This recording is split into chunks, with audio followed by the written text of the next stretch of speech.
गुजरात के वडोदरा में महासागर नदी पर जब ब्रज रहा तो यह कोई हादसा नहीं था। यह भ्रष्टाचार के जरिए की गई आम आदमी सुनियोजित हत्या थी।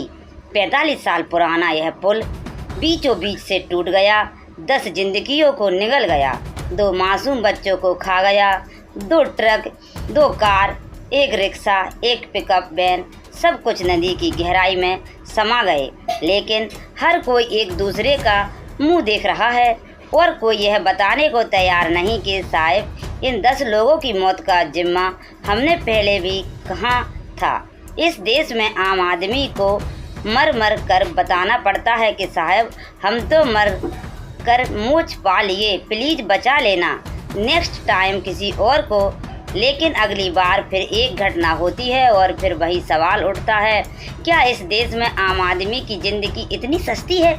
अगर सस्ती ना होती तो अप्रैल 2025 में एक गुजराती पत्रकार ने जब दुनिया को यह चीख कर बताया था कि इस ब्रिज में दरार है और यह टूट जाएगा, तो उस वक्त सरकारों ने अपने कान में जो रुई ठूंसी थी, जो कानों पर आँखों पर काली पट्टी बांधी थी, वो शायद हटा दी होती तो आज जनता मौत के रास्ते पर धकेली ना जाती।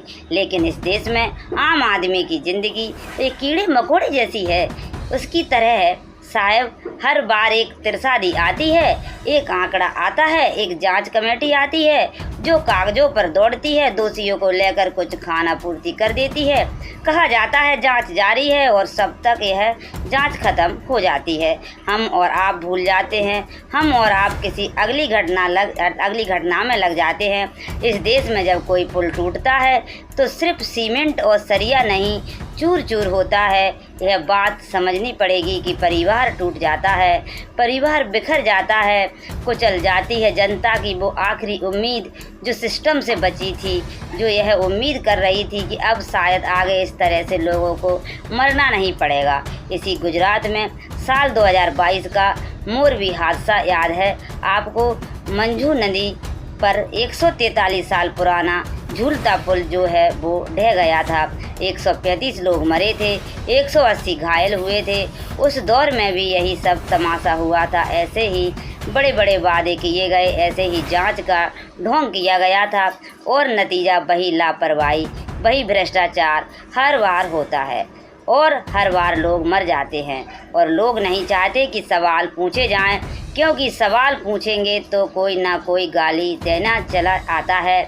हमारे वाले से मत सवाल यह नहीं है कि यह सवाल नहीं है कि यह पुल क्यों टूटा।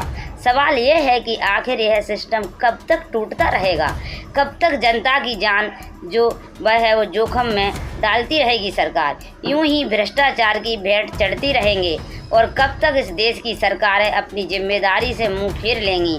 याद रखिए, जो एक बार हो उसे हादसा कहते हैं, जो बार बार हो उसे अपराध कहते हैं। और यह अपराध हुआ है, अपराध चाहे वो मोरबी ब्रिज पर हुआ हो या फिर इस गंभीरा ब्रिज पर।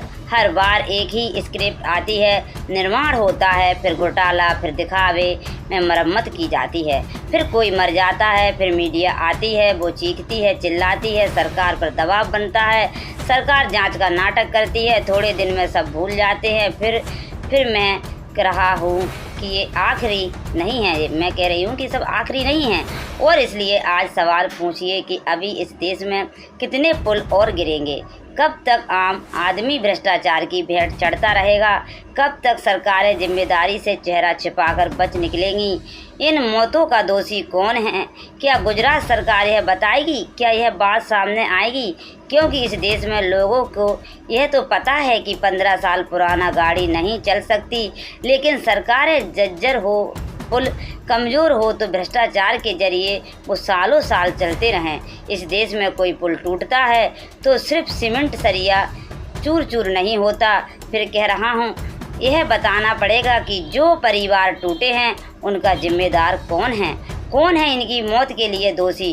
कौन है जिसने इन्हें मार दिया? बहुत शर्म से कहना पड़ रहा है कि अंग्रेज़ों ने हमारे यहाँ 200 साल का, लेकिन आज भी अंग्रेज़ों के 100 से 150 साल बनाए पुल सीना तान करके अंग्रेज़ हमें लूटने आए थे।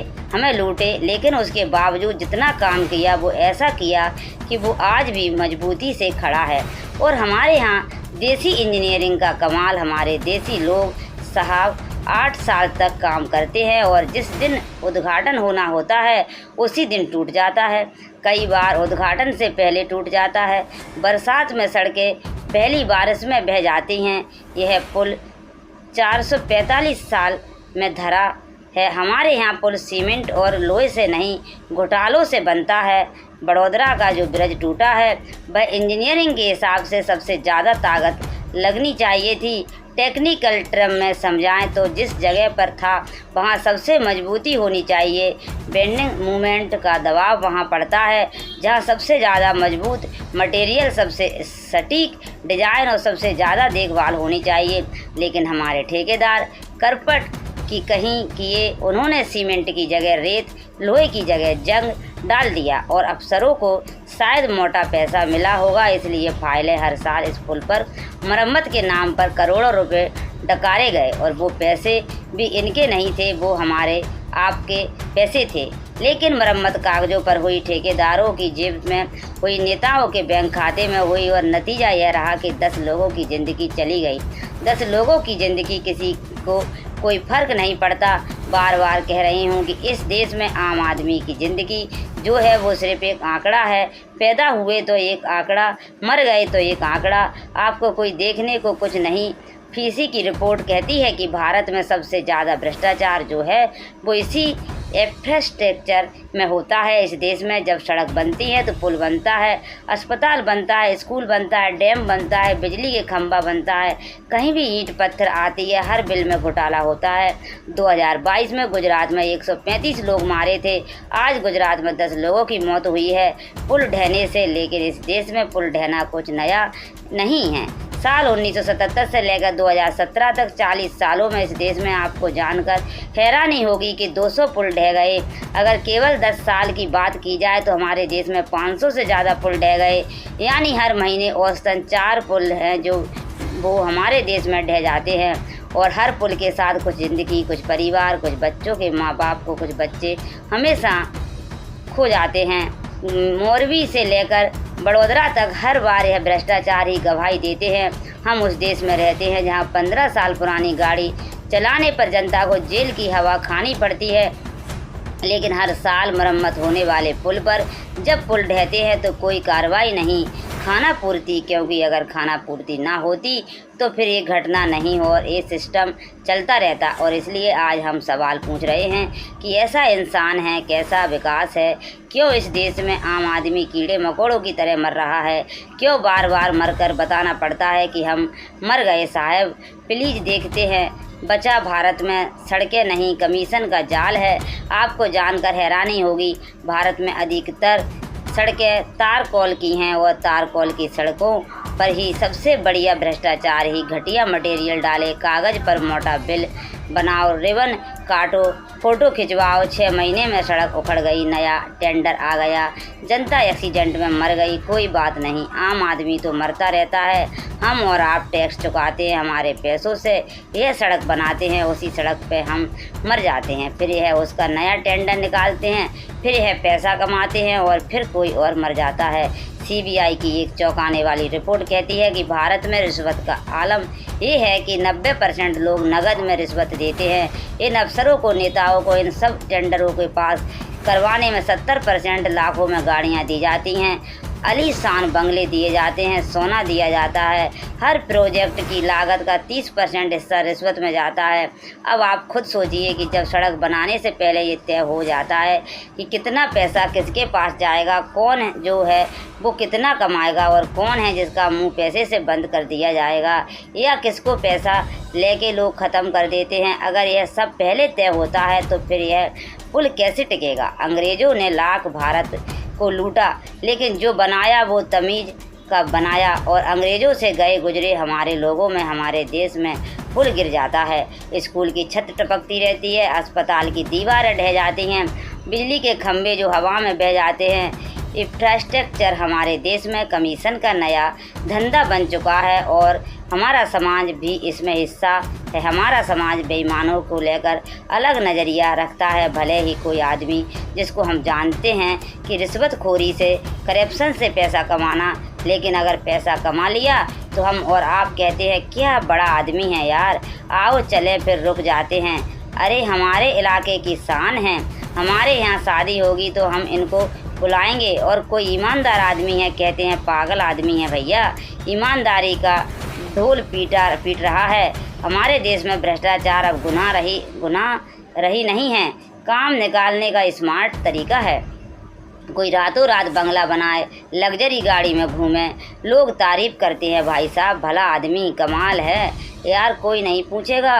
अरे सारा पैसा छाप दिया करप्शन से, बेशर्म आदमी हैं, कोई नहीं कहेगा कि आप खुद देख लीजिए अपने अगल बगल। लेकिन कोई आदमी अगर सिस्टम से लड़ रहा हो, धमकी सह रहा हो, ईमानदारी से जीना चाह रहा हो तो लोग कहेंगे अरे पागल है, ईमानदार बन हरिचंद बन रहा है।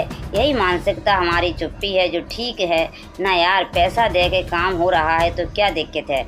मतलब दुनिया को हम इकलौते हैं जहाँ पर घूस कम लगे, इसके लिए हम फ़ोन लगवाते हैं। अब बोलना कहेंगे भैया थोड़ा सा कम पैसा ले लीजिएगा, हमारे जान पहचान के हैं, बेशर्मी है हमारे देश में। और इसलिए ये घटनाएं हुई, गुजरात में जो हुआ है, राजस्थान में जो हो रहा है, मध्य प्रदेश में जो हुआ, महाराष्ट्र में या और देश के अलग अलग कोनों में, हर जगह आप जानते हो सड़क पुल हर साल गिर गए हैं। ये उसी लापरवाही है क्योंकि वो जानते हैं जान की बनेगी, हरियाले आंसू बहाए जाएंगे, 4 दिन करेंगे शांत होंगे। अरे भाई साहब कौन ठेकेदार है, कौन अफसर है, कौन इंजीनियर है, कौन नेता है, कौन 10 लोगों की मौत का जिम्मेदार, कोई बताएगा। एक बार हादसा हुआ तो मान लिया ठीक है गलती हो गई, लेकिन दूसरी बार के बाद नहीं होगी। 145 करोड़ की आबादी में अगर 10 लोग मारे गए हैं तो ऐसा लगता है शायद सरकारों को फ़र्क नहीं पड़ेगा। मीडिया में भी 90% लोगों को कोई फ़र्क नहीं पड़ता, उनको हिंदू मुसलमान करना हो, लेकिन हमको फ़र्क पड़ता है। और इसलिए हम आपसे कह रहे हैं कि आपको भी भ्रष्ट लोगों को इज्जत देना बंद करना। जब तक आप भ्रष्टाचारियों का सम्मान करेंगे तब तक यह सब चलता रहेगा। कब तक अपने टैक्स के पैसों से बनाए जर्जर पुलों पर मौत की सैर करेंगे, कब तक आप भ्रष्टाचार की भेंट चढ़ेंगे। अगर भ्रष्टाचार के रावण को मारना है तो नज़रिया बदलना पड़ेगा, ईमानदारी को इज्जत देनी पड़ेगी, बेईमानी को लात मारनी पड़ेगी, सवाल उठाना पड़ेगा, आवाज़ बुलंद करना पड़ेगा। ये नहीं सोचना होगा कि मेरे अकेले से क्या होगा। याद रखिए हम सुधरे तो जग सुधरा।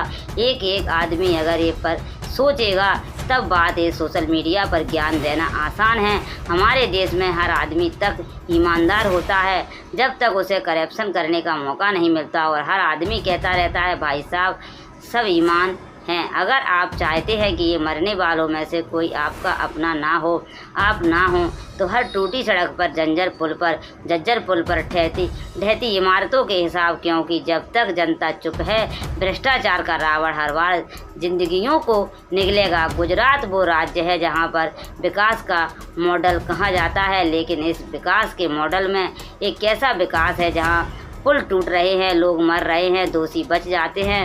मोरबी की 135 मौतें या बड़ोदरा की 10 हर साल, हर लाश भ्रष्टाचार की गवाही दे रही है। ज़मीनी हकीकत यही है कि इस देश में टूटी सड़कें, जर्जर पुल और भ्रष्टाचार काला साम्राज्य जड़ें इतनी गहरी कर चुका है कि अब उसकी झड़क हमारी नाक नहीं हमारी आत्मा में।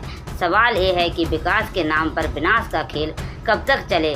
बड़ोदरा का टूटा हुआ ब्रिज सिर्फ एक हादसा नहीं, सिस्टम भ्रष्टाचार का बोझ इतना भारी है कि वो जिंदगियों को रोन देता है। गुजरात सरकार बेहतर है इन लोगों को सजा दे, जवाबदेही तय करे, ठेकेदार, अफसर, इंजीनियर सबका हिसाब जनता की जान की कीमत को तय करे, वरना यह टूटते पुल, बिखरते सपने और मरती जिंदगियां एक दिन लोगों को ले डूबेंगी। और हिंदुस्तान की जनता को भी समझना पड़ेगा कि भ्रष्टाचार के इस रावण का दहन जरूरी है, क्योंकि अब नहीं जागे तो अगला टूटने वाला तुम्हारा सपना, तुम्हारा अपना, तुम खुद, इससे पहले कि तुमको मरकर ये बताना हो कि साहब भाजपा के आवाज़ भाजपा ने आवाज़ अपने लिए अपनों तुम्हारा भला हो जाएगा। इस देश और बेईमानों को हीरो बनाना बंद कर दो।